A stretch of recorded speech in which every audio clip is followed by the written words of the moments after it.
Well, just this morning, a big announcement from NATO on which of the 32 allies will hit the 2% spending target last year. Here are images of the Secretary General of NATO delivering the annual report for 2023. This report is expected to get the attention of U.S. lawmakers. And right now, some groups in Congress are questioning NATO's role more and more. Our teams are now digging through this 168-page report. According to it, in 2023, 11 of the allies met the guidelines of spending 2% of their GDP on defense.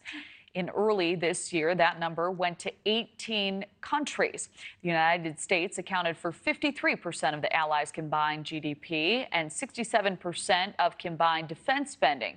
The report also says the total NATO military spending last year is roughly $1.1 trillion. Joining us now live from Brussels, Belgium, is Ambassador Julianne Smith, the U.S. permanent representative to NATO. Ambassador, thank you so much for being here this morning. It's my pleasure.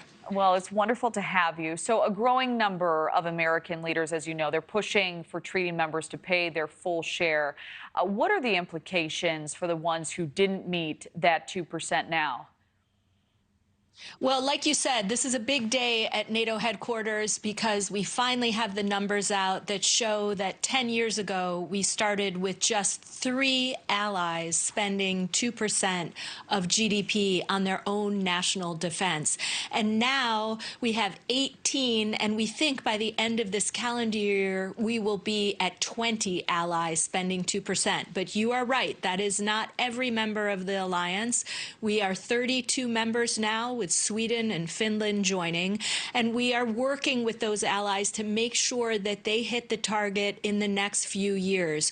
Most of the allies have plans in place to get there, if not in 2024, by 2026 or a year or two after. So we suspect in the coming years, every member of this alliance will not only spend 2%, but we are pushing them to spend even more. We have several countries in the alliance that have announced that they're going to go to 2.5 or 3%. So this is a good news story. Europeans are investing in their own defense. They're stepping up. They're doing more for Ukraine. They're doing more for the NATO alliance. And this is good news for the United States, and it's good news for NATO. And I think the big question here, Ambassador, is what do these numbers ultimately mean for the U.S. national security and the NATO alliance?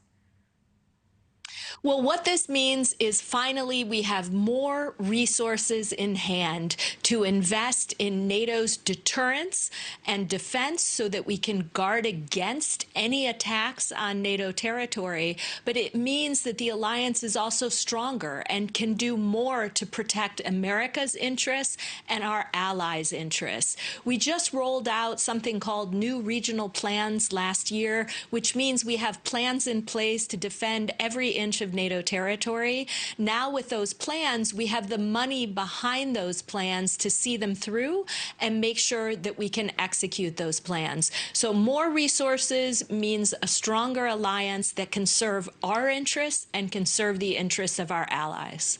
So I'm interested in your take on this. With Sweden's addition, do you think this does make it easier for other nations who have had trouble join now?